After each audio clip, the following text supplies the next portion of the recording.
Muy buenos días para todos y para todas. Para mí es un placer nuevamente estar aquí con ustedes. Hoy hablaremos de los subtipos de texto expositivo. ¿Qué vamos a aprender hoy? Hoy aprenderemos la descripción, la seriación o la secuencia, la organización causal o causa-consecuencia, problema-solución y la comparación. Así nosotros lograremos entonces identificar de una mejor manera estos subtipos dentro de un texto expositivo, sabiendo que ya tenemos una definición clara y cuál es el objetivo de ese texto expositivo.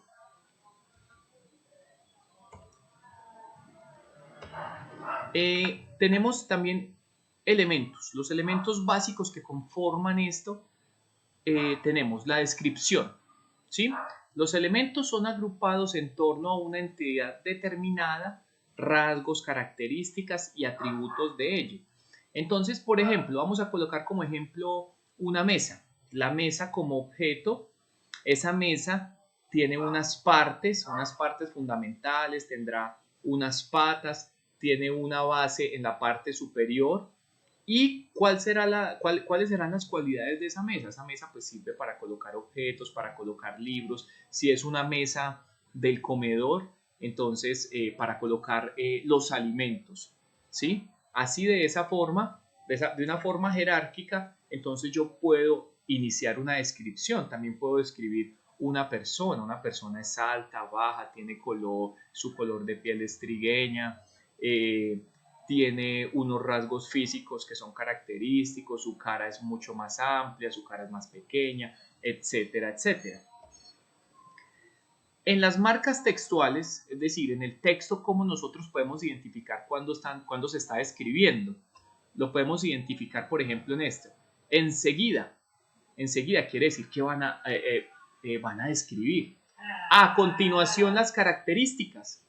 Quiere decir que también nos van a describir, ¿cierto? O por ejemplo, miren esta, tal como se describe a continuación. Cuando plantean esto, pues nos están diciendo que a continuación se va a describir. También tenemos la secuencia, ¿sí?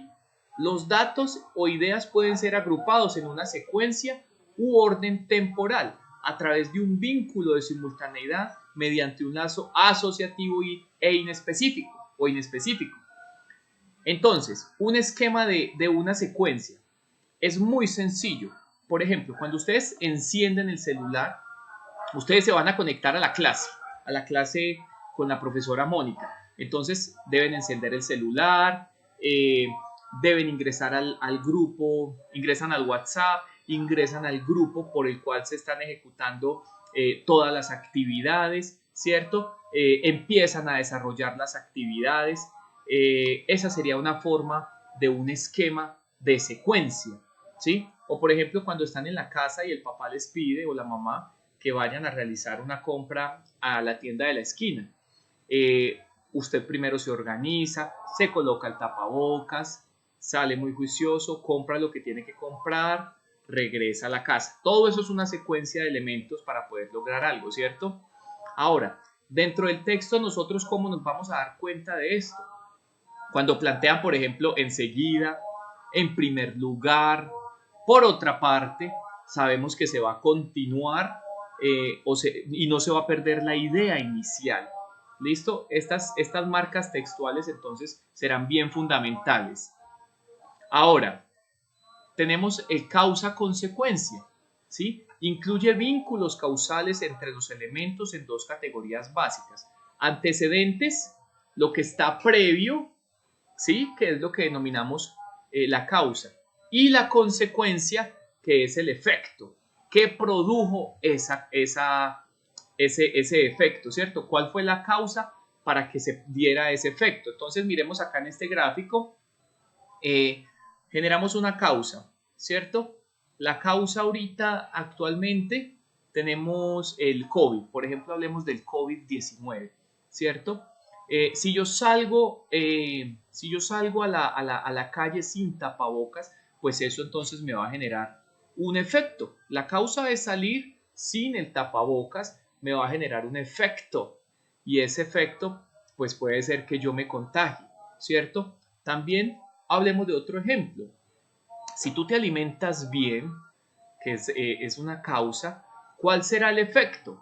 El efecto de la alimentación o de la correcta alimentación pues va a ser que yo esté muy bien en la parte de mis defensas y pueda combatir todo este tipo de virus, ¿cierto?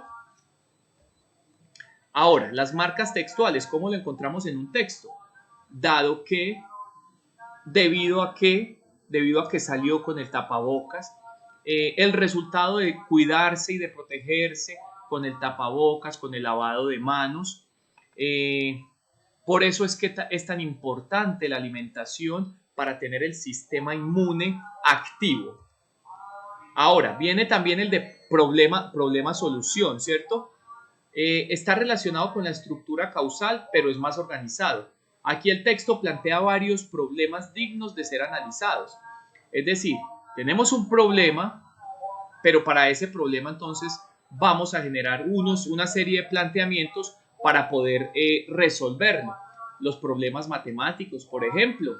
O por ejemplo, he estado muy enfermo, habría que analizar, he estado muy enfermo del estómago, entonces analicemos de pronto cómo está la alimentación, estás alimentándote adecuadamente y ya le daríamos de pronto una solución probable a ese problema, ¿sí? También tenemos la comparación. La comparación es cuando confrontamos, en este caso, dos objetos, ¿sí? Miren este esquema. Y, por ejemplo, yo voy a confrontar la persona que está teniendo hábitos y estilos de vida saludables, por ejemplo, coloquémoslo aquí en el criterio 1 y lo voy a comparar con la persona que no está teniendo hábitos y estilos de vida saludables, por ejemplo, con la alimentación. Entonces vamos a ver que esta persona que no tiene buena alimentación, pues va a ser un poco más propensa a que las defensas se bajen y por ende, si Dios no quiera, se llegue a contagiar, entonces, ¿qué va a suceder? Pues las defensas no van a poder responder de la manera que se debe ante el COVID, ¿sí? Otra forma también de compararlo es que esta persona que se está alimentando muy bien con esta otra que no se está alimentando bien, entonces tendrá mucha más energía para desarrollar las actividades diarias. Y marcas textuales que podemos encontrar.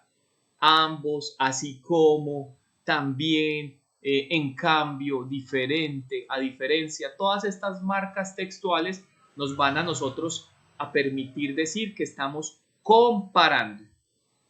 Muchas gracias, eso era básicamente lo que teníamos. Espero les haya gustado y podamos aprender mucho de esta presentación.